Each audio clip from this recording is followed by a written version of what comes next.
He'd taken an almost gloating satisfaction in her failure. She hadn't been prepared for that. So, here she was, 3 weeks after the opening of Jess's Inn, kneeling in her grandmother's garden, yanking out weeds and letting the warmth of the sun soak into her bare and protectively sunscreened shoulders. For the first time in months, the tension that knotted there had finally eased. She searched for the right word, then realized it was content. She felt content with herself, even with her life, despite the current upheaval. She couldn't recall the last time she'd felt that way.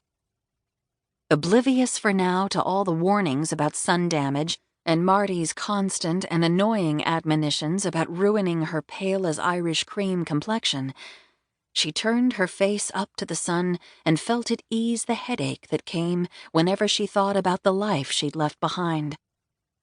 Even as the thought surfaced, her hands stilled and she gasped slightly. Had she left it behind? All of it?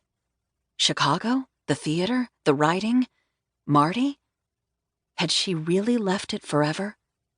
Could she uproot herself from the world that had meant everything just a few short months ago?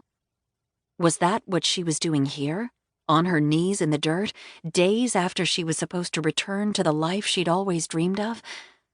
Was she giving up? Hiding out? Or merely licking her wounds before going back into the battle zone once again?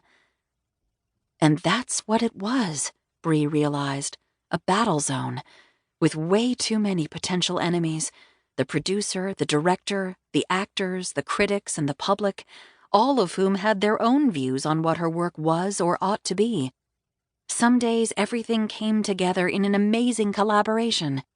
At other times, it was a highly charged emotional war with all of her carefully crafted words, scenes, and motivations picked apart by those who thought they knew best. She sat back and heaved a sigh. Oh, how she wished she had an answer to any of those questions.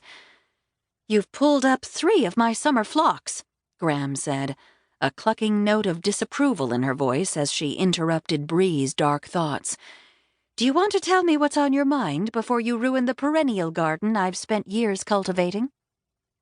Bree looked from her grandmother, hands on hips, petite and feisty in her straw gardening hat, sneakers and bright pink cropped pants and matching blouse, to the tall, dark purple phlox already wilting amid the weeds she'd tossed aside to her left. At the sight of the flowers, she groaned. "I got the roots. I'll put them back in the ground with some extra water and fertilizer. They'll be okay, Graham." Graham gave her a penetrating look that suggested she knew exactly what was going on with Bree, but was waiting for her to bring up the subject. "Can you say the same for yourself?" Graham asked. "Will you be okay?" Bree deliberately looked away and turned her attention to replanting the phlox. "I have a lot on my mind," she murmured, afraid that she would confirm Graham's suspicions if she said more. Of everyone in the family, only her grandmother seemed to truly understand her, to see inside her heart even when Bree was silent. To her father and even to her outgoing siblings, she was mostly an enigma. "Your distraction's plain enough," Graham agreed. "What you need is to share some of it. Make the burden a wee bit lighter. If you don't want to tell me whatever's on your mind, go over to the inn and have lunch with Jess or call Abby. She'd be happy to take you to lunch in Baltimore, I'm sure. She can show off that new office of hers.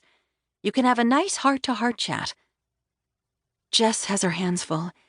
She doesn't have time to listen to me moan and groan. The same with Abby. Now that she and Trace are engaged, and she's commuting to Baltimore practically every day, she has little enough time for herself and the twins without wasting it on me. "Nonsense! Either one of them would make the time because they're your sisters," Graham said impatiently. "With the O'Briens, family comes first. We stick together no matter what. Didn't I teach you that years ago?" She'd certainly tried, Bree recalled. It had been a hard lesson to learn after their mother had taken off for New York, fed up with their father's endless round of business trips and his neglect of their family.